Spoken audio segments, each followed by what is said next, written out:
Agents Podcast. You are going to eliminate the phrase past client. You are going to add the term servepreneur.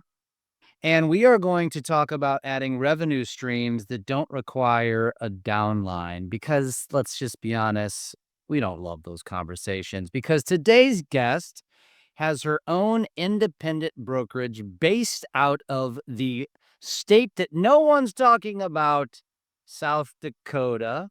So she's not a threat. She dominates her state and she's got a ton to teach you today. So please welcome to the show, Amy Stockberger. This is going to be fun. Thanks for being here. My honor, Jeff. I would love to be here, and I can't wait for us to dive in. Let's do it. So let's let's digress and tell us who the hell you are and kind of what led you up into the real estate business and to where you are today. Okay, well, Amy Stockberger Real Estate. We run, my husband and I, a teamerage, a brokerage that still runs as a team. I've been in the industry for 24 years now. Came into it straight out of college. My dad owned a Coldwell Banker at the time. He did the opposite of nepotism.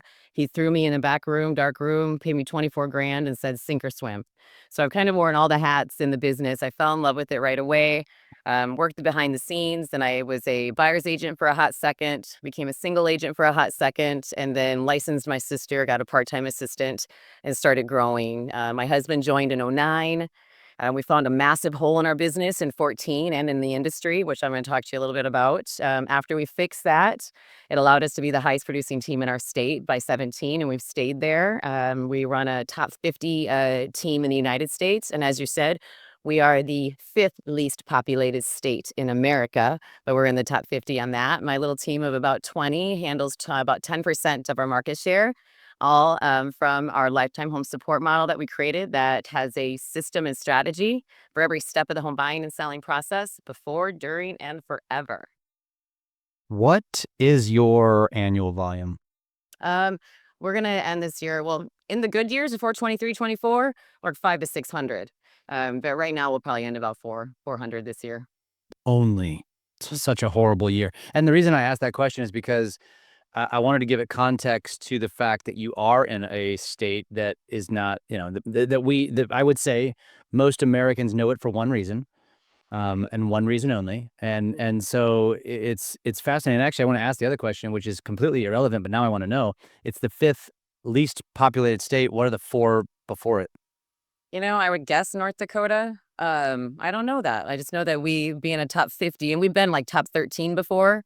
But we're in like the 13th producing team. I think in 2022, we served 589 clients that year, and that was running with 15 agents that year.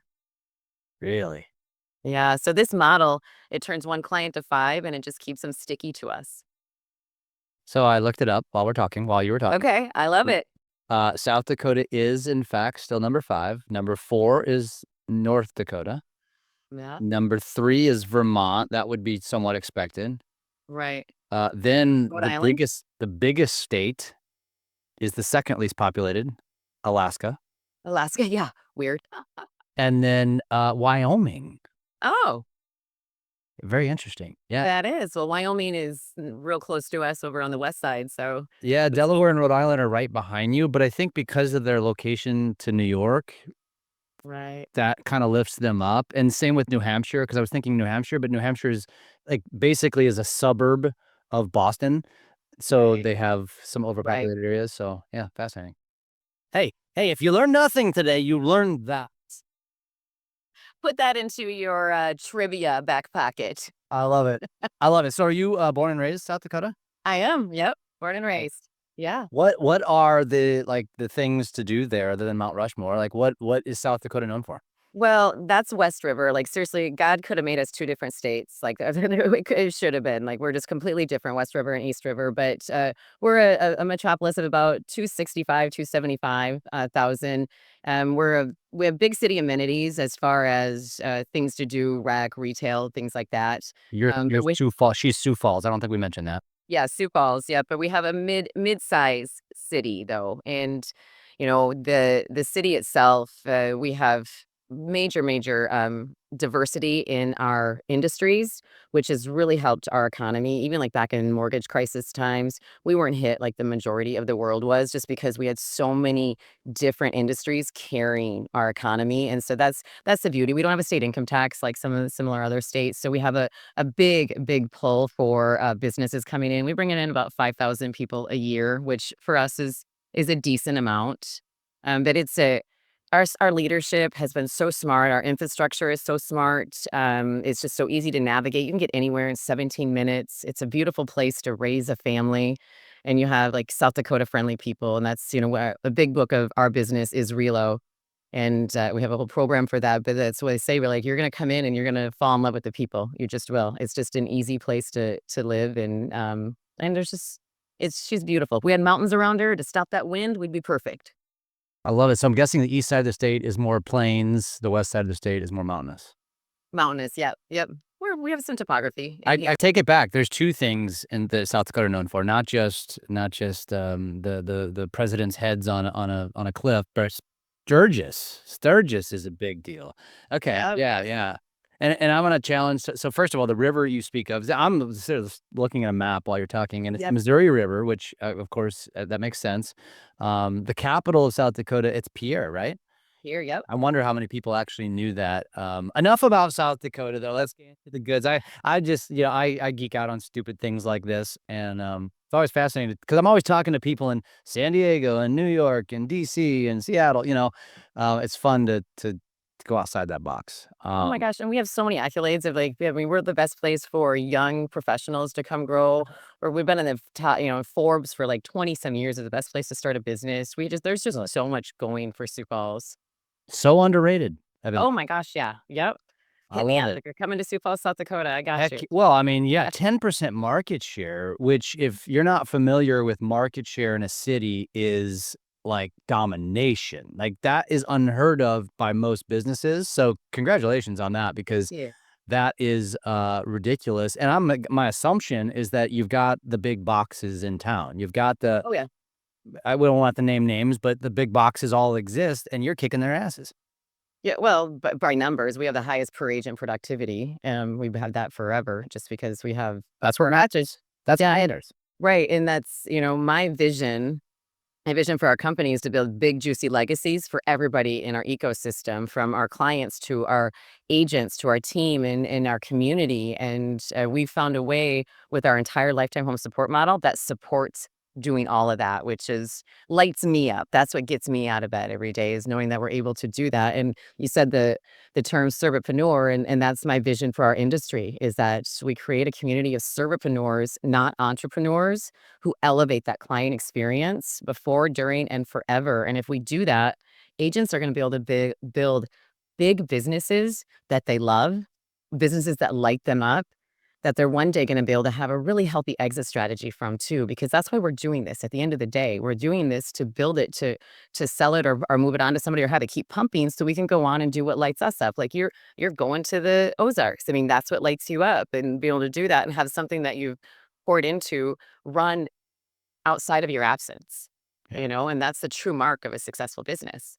Yeah. Amen. And so you mentioned the servepreneur. I mentioned in the beginning, in the intro, about how you're going to eliminate the phrase past client. And so I feel like both of those just topics can sound a little cliche, right? And so I want you to give them context and take us deeper into what this really does mean, because I do servepreneur. I've heard that before, but the phrase past client is, we all use it. I think unintentionally, it's kind of a negative, as you kind of the way you kind of Yeah. break it down. But I want you to first, now because I've talked to you a little bit, is to take us back. As you mentioned, you had this breakthrough, and it was 2014. Talk to us about that, and then which will, I think, lead us into these topics. Okay. So, 2014, we were a small team. I always say I have earned a PhD in failing forward. I do everything that I just keep trying till I figure out how not to do it, so I can figure out how to do it and systemize it well on the other side of it. But we got to 14 and we were growing at a steady speed, but it wasn't good enough for me. I was where I'm or systems are my superpower. So we were very systemized, and that was helping us with leverage. And we were killing it with it before and during, but I just wasn't getting that repeat and referral business, and I wasn't keeping clients for life for sure. And I just couldn't figure it out. And at that time, I was running billboard ad campaigns that were like $25 to $35,000 a year. And the main goal of those campaigns was to remind the people who knew, like, and trusted me to use me again. Because I knew then, even though I didn't know a lot, I knew then that my sphere was always going to be my biggest lead source. So I had to like really be intentional about staying in front of them. And guess what?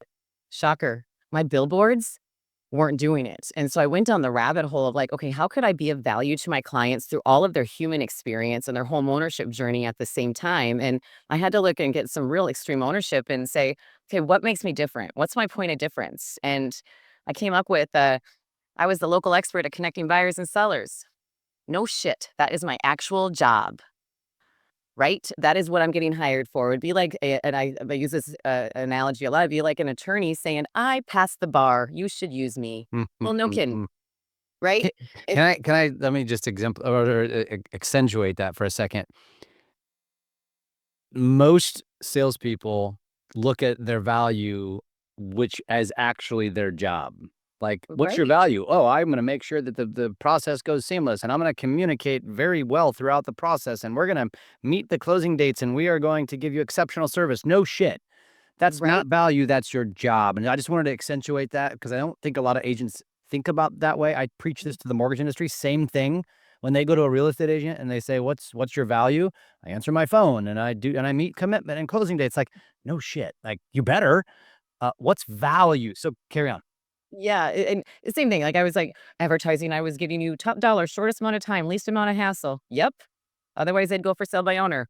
Eh, Getting you a house that matches your parameters and your budget. Yeah.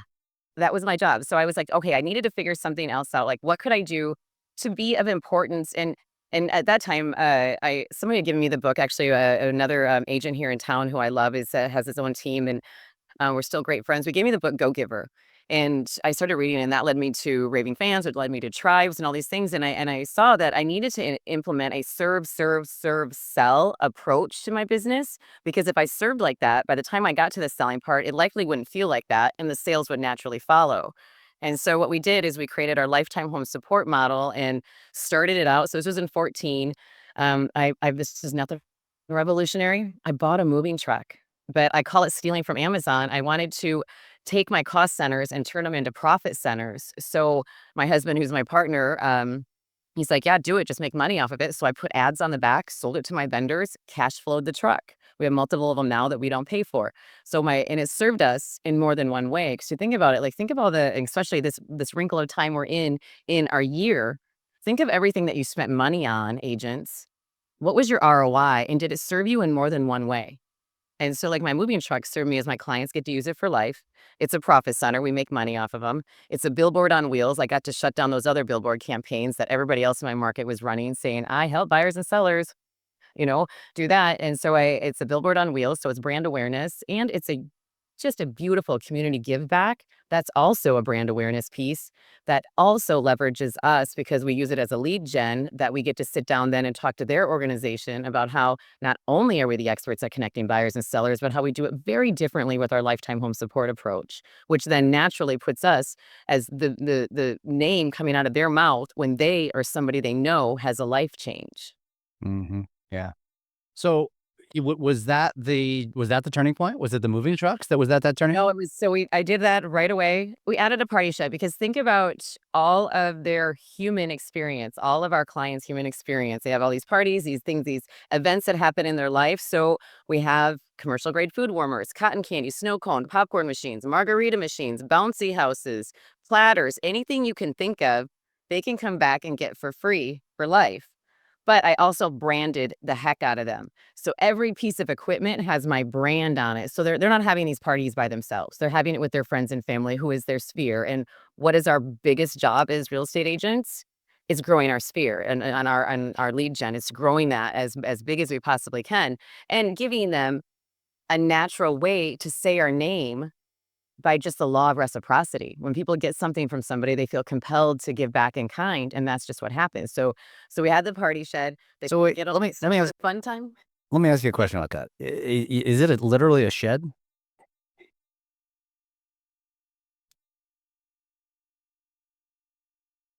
I'm losing you again.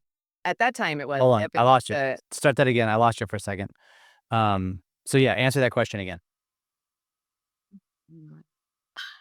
I'm looking at my IT right now, about ready to explode.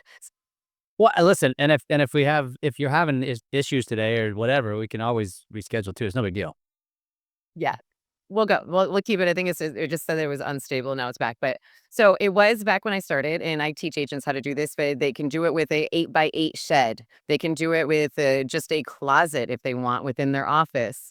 We did it. I started everything out with under, it was like $3,500 to $5,000 worth of equipment for my party and my tool shed that we did for these people. And again, it was us serving to them, not selling. So they're coming to us to get things from us, and in really fun and really sad times, because we get to help people in really fun and really sad times, right? That's how real estate happens. That somebody gets married, somebody gets divorced, Do gets you, a new job, loses a job. do you market this to them so they don't forget about it?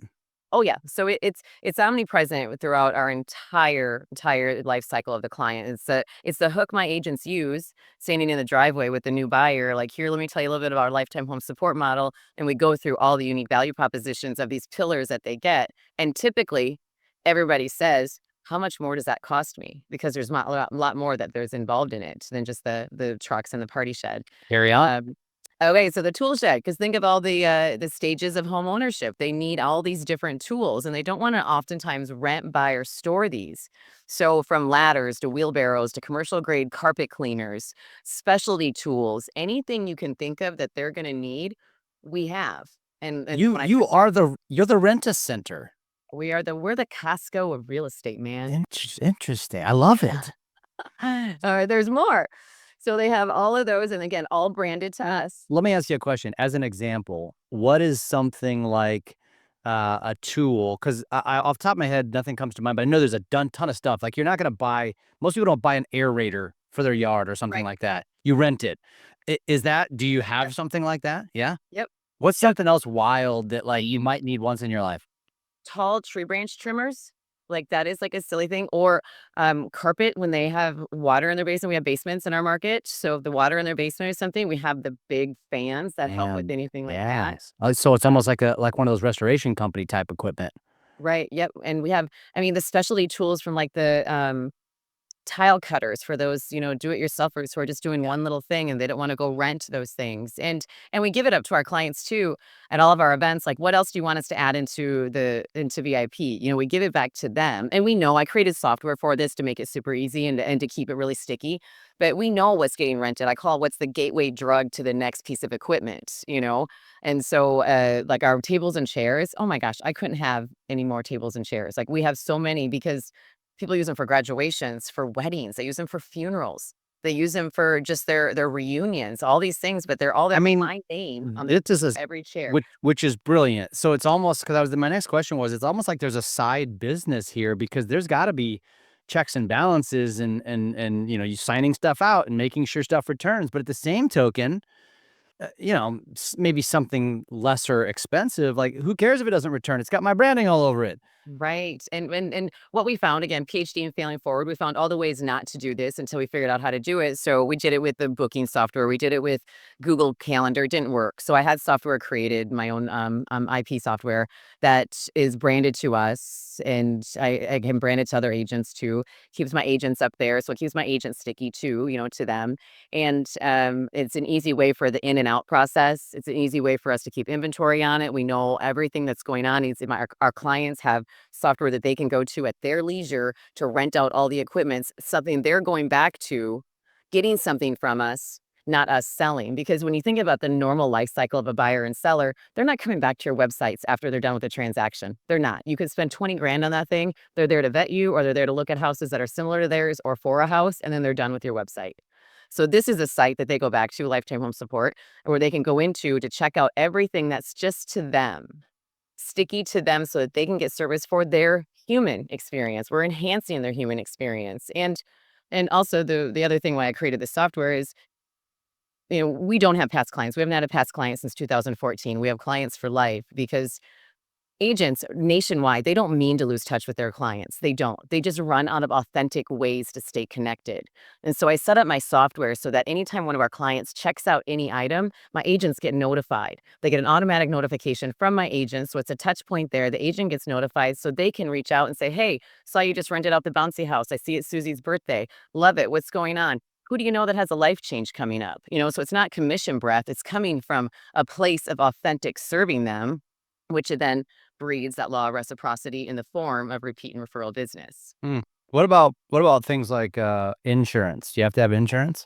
Yep. So we have insurance on it. My trucks have their own insurance. That's separate. That is with the truck company, which is the most economical. And people need to sign like releases of liability, things Yep, like it's that. easy. Yep, and I have the software set up where they sign it within the software for that, and then they sign the truck just like you rent out a U-Haul, same type of thing. So it's like our front desk runs this. It's so easy, and it's just step in, and then because the software does most of the heavy lifting on it, and and then the liability, we just have an umbrella that lives on top of it. They sign a liability form, when they check things out. There's some things that you after I've done this for so long, like we know what piece of equipment is shit and is not going to last the life. It's not going to last past a year. So we found the equipment that's the best equipment. We know the equipment that's most used and is most valuable to our clients.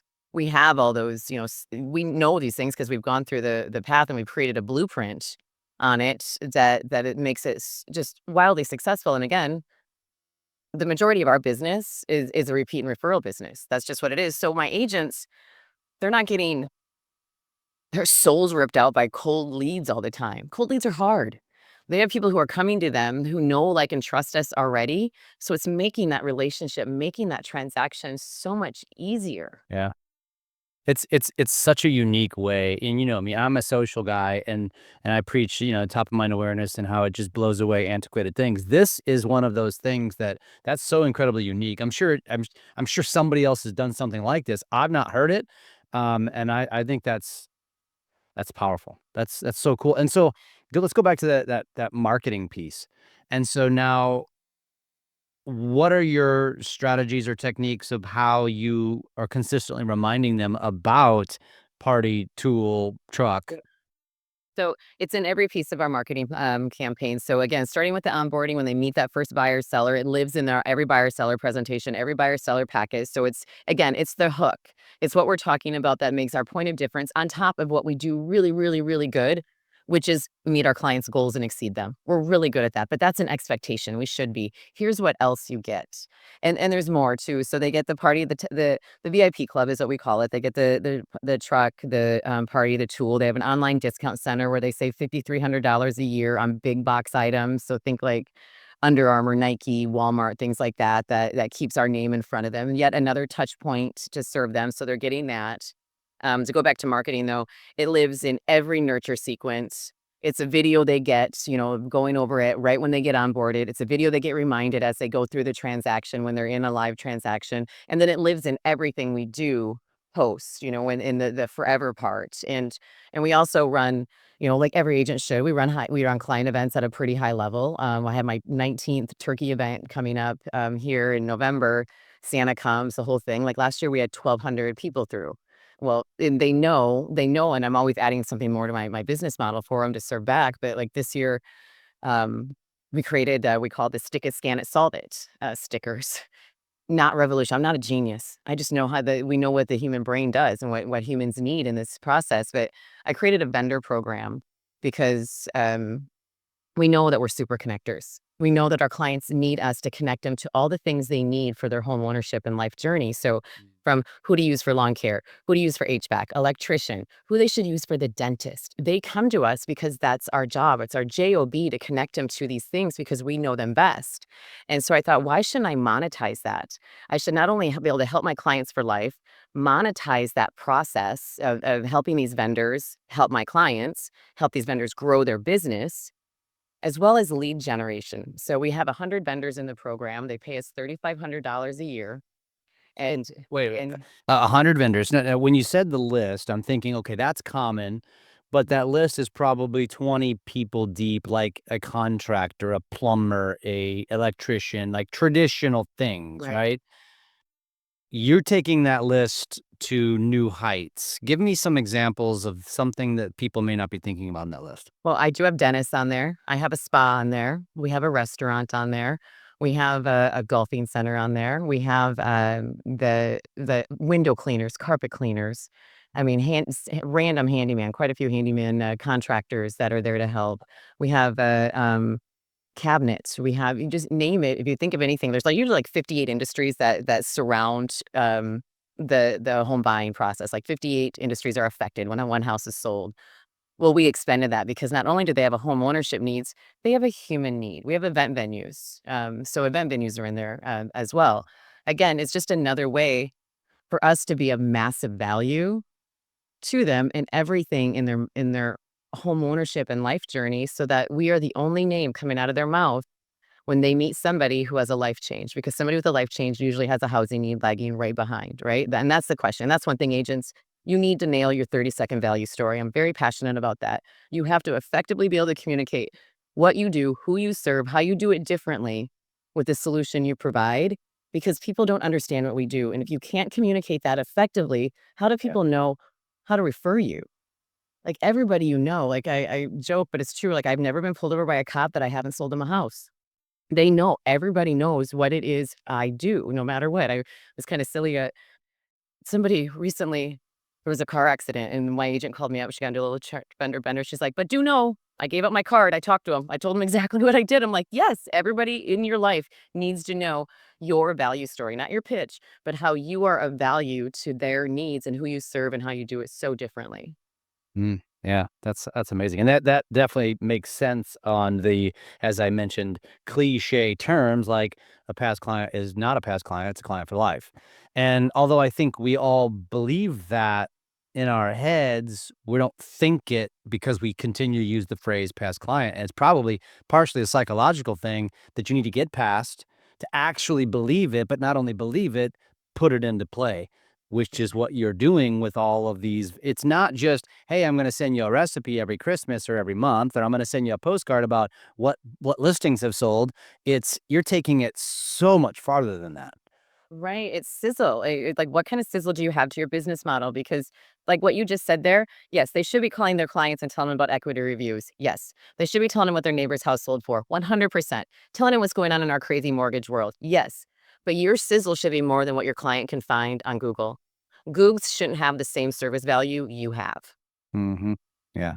Yeah. And so the sticker, I guess I didn't finish that. Let me go back to that. So we created a stick it, scan it, solve it sticker that we give to our clients during the final walkthrough, and we have them put it, underneath their cabinets by their sink, next to their garage door opener, on their furnaces, and it has a live QR code to my home support team, and it's just like, we're your lifetime home support because I'm I'm not 100% sure, but I'm pretty damn sure that even when they don't own that house, those stickers aren't going anywhere.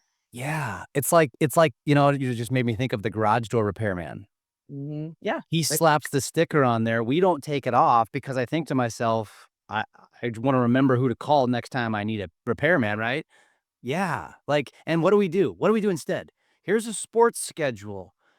Here's a here's something to like, we're such creatures of habit and monkey see, monkey do. And what you just gave them is not only way more useful, it's sustainable. Like it's something that's gonna stay there, like you said, Right. maybe forever. And we train people on how to treat us, right? So we train our clients from the very beginning that we are their trusted partner, their resource through everything that they need. So they know, like, our clients likely don't do anything without contacting their agents and or their lifetime home support site. They look and see, who do we have in the system, because these vendors not only give my clients legendary care like we do, but they give them preferential treatment too, sometimes preferential pricing. But it's everything they're going to need. We just know it. It's just the way home ownership works. And so we train them from the very beginning that they don't have to look anywhere, Yellow, Google, or anything like that. We have the trusted vendors they need. And what's beautiful about this whole the vendor program that I love, my home support team. I wish I had started that program before I started my ISA department. That is how much more important I feel it is for agents to have a business development department of somebody who's out there in the community building relationships, because our sphere is our biggest lead source. So why wouldn't you double, triple, quadruple down on creating relationships within your community, become the go-to expert for everything real estate. And that's what he does. He's out, and now we have a whole department for it. But back in the day, it was just myself or my husband doing it.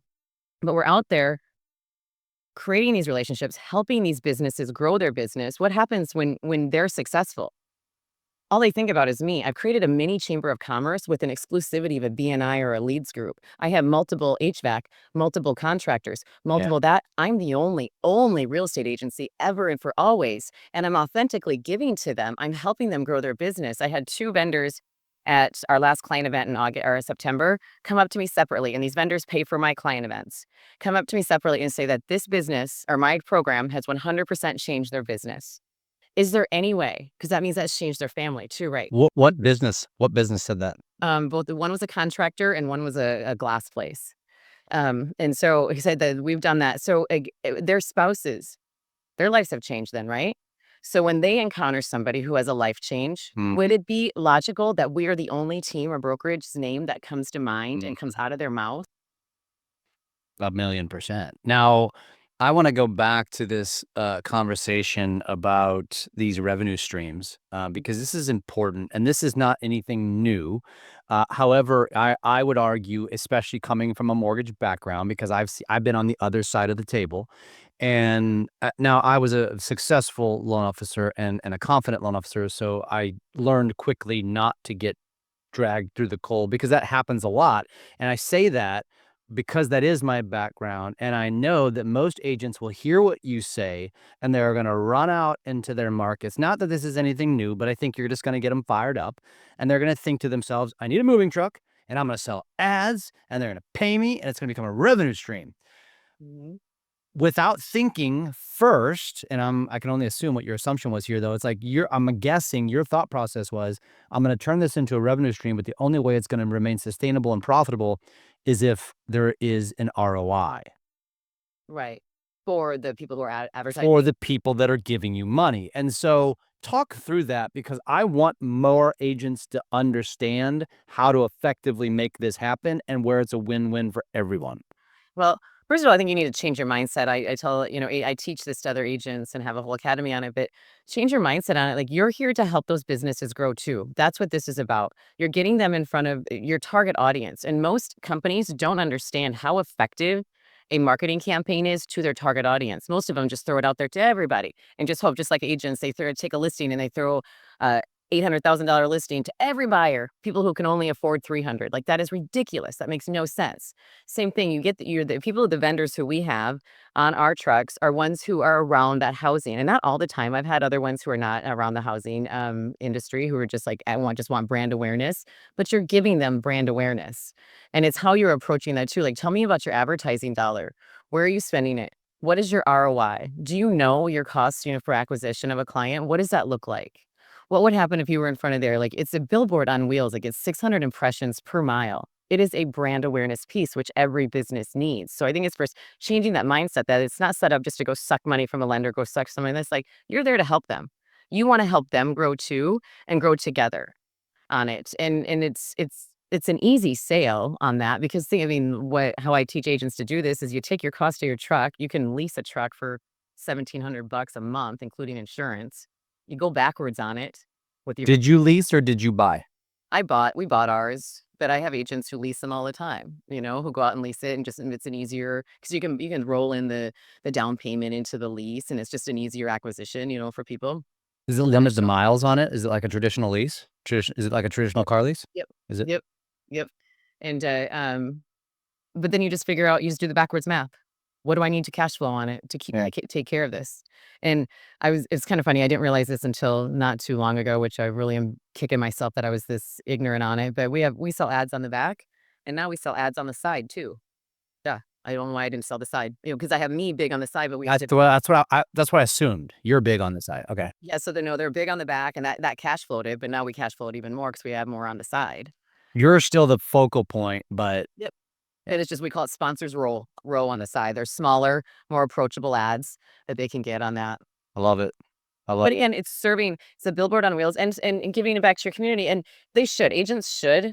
I know you come from mortgage on there, but they should do business with people who do business with them, right? I tell, whether I'm an asshole or a genius on this, but I don't do business with people who don't do business with me. If I have somebody who doesn't continue in my vendor program and say I had a bunch of my commercial spaces with them or any of my other businesses, that business goes away and I go to the next person who's in my program. Yeah. That's Well, the thing that fires me up is that agents tend to have here's how the narrative goes is let's just I'm lender, you're a realtor, and I'm soliciting you for business. You sit me down and your first conversation is, okay, you're going to pay me $5,000 a month and here's what you're going to get. Oh, yeah. And Yeah.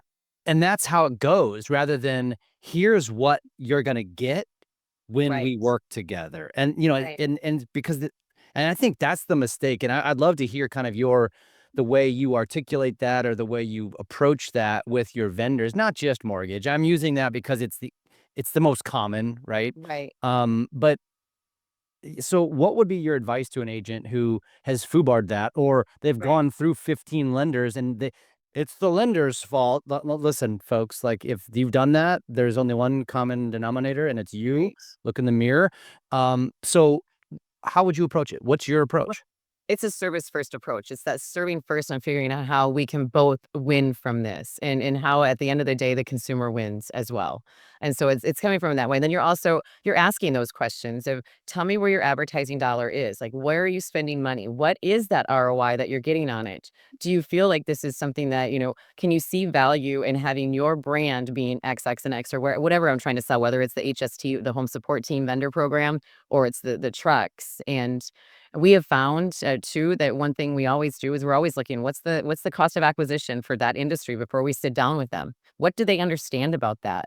And then again, what is their understanding of having a marketing a partnership with a target audience? What is that understanding? And then with our home support team vendor program, we have a couple other pillars that we added into it to really make it powerful for them. But it's coming in and asking world-class questions first to understand if we're a solution to their problem. And that's how you build any business. You provide a solution to a problem. And there's some that it just isn't. We're not a solution. We're like, get it. And like in our vendor program, if we're not a solution for them that they fit, we downsell right away into the trucks or into sponsoring one of our client events. And then we come back around to it. So, and if we're not, and it's not going to fit, that's awesome. We'll go out and find, somebody else. But the key is you're identifying it based on how can you basically how can I reciprocate to you? Right. How can we both help each other? Yeah. I have the people who are coming to us because we do a good job of taking care of our clients. They come to us. We want to help you grow your business. This is also a brand awareness piece that gets you on the back of it. It gets you on the back of a truck. Again, 600, the status, 600 impressions per mile is what these trucks get out on the road. And it just works. Yeah. That's refreshing as hell. Thank you for sharing that. Now, Yeah. I know we've kind of covered, all the things that we wanted to cover. Is there anything that you think that we need to touch on or you want to touch on before we wrap up? Well, if your audience wants to just see the framework that we use when we sit down with those vendors, I do. go out and follow me on Instagram at Amy Stockberger and DM me lab coat, and I'll send you my home support team framework that we use when we sit down to talk to these companies to see if they want to be a part of our program. I'm doing that right now as we. Okay, go and do it. Go and do it. And then I think as far as like something to touch on that we didn't touch on, What am I messaging you again? Repeat that. lab coat. Just Well, you know me, but I just wanted to know what to say. Just type Yeah. in lab coats. Yeah, That's yeah, it. just type lab coats, and then I'll know what they're supposed to get. Well, at least there'll be one. Yes, all right, there you go. Well, the lifetime home support model again, I just feel very passionately that agents need to elevate their value add. They need to sit down, especially like we talked about, like this time of the year we're in. They need to be deciding what does 2025 look like. And I'll give you this actually to put in your show notes. So we're planning for 2025, right? So in order to plan your future, you need to know where you've come from, right? So you need to have a good source code system. So I have a source code system that I teach agents. I'll give it to you to put in the show notes so that they can go out when they're planning their 2025, figure out where did that income come from in 2024. And I will bet you the majority of it is fear. Yeah. And if they triple down, double down on that and pick Yeah. value instead of cold leads or throwing money at those things. And think about too, and being really intentional about, okay, what did I spend money on? Like I teach agents too, like you need to have a subscription board of what are you spending money on? And then you need to look at that to see, I call it keeping your business sad. You need to systemize, automate, delegate your business. That's the only way to scale. Systemization, and it helps you scale. But you have to look at, like, is this actually providing any ROI for me? If not, then you need to get rid of it. You have to. And then you need to pick your hard. Is your hard to work with cold leads? Fine. Is your hard to cold knock? Fine. Is your hard your cold call or go knocking on doors? If somebody had told me 24 years ago that I had to fucking knock on doors to stay in real estate, no way I'd be sitting here right now and saying, see you, bye. That's not my jam. That's Yeah. not who I am. Yeah. Can I take care of clients and leverage relationships? I can do that all day. And that's what we should be really focusing on.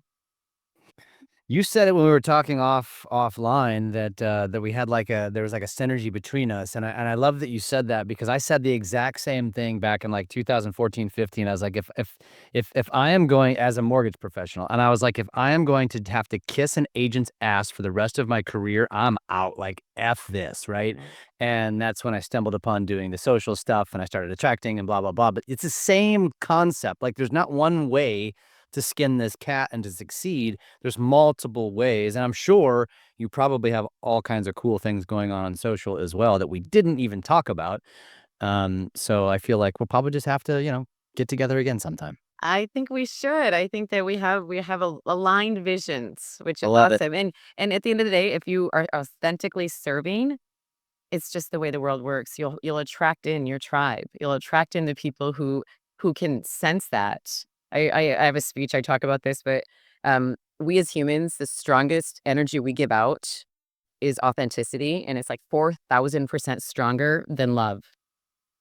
And love, like how strong is love? And then authenticity. Think if you added authenticity into your business model, how beautiful Yeah. and how much more fun. Because Yeah. have you ever helped anybody, help serve somebody and got done with it and like, well, that felt like shit. Yeah. No, you don't. When you serve, you feel good. Yeah.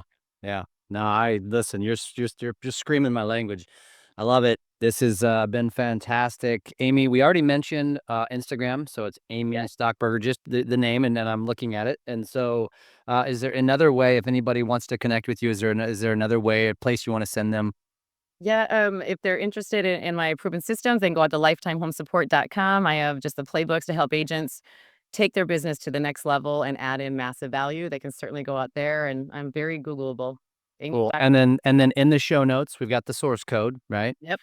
We got the source code. Go over to Amy's Instagram and message her lab coats, and you'll get some more goodies. Not to mention, you'll get a nice little probably good inspiration for things you could be doing on social as well. So, Amy, been fantastic. Great to meet you. Glad that we got to have this conversation, and look forward to staying in touch. Yeah, thanks. I had a great time.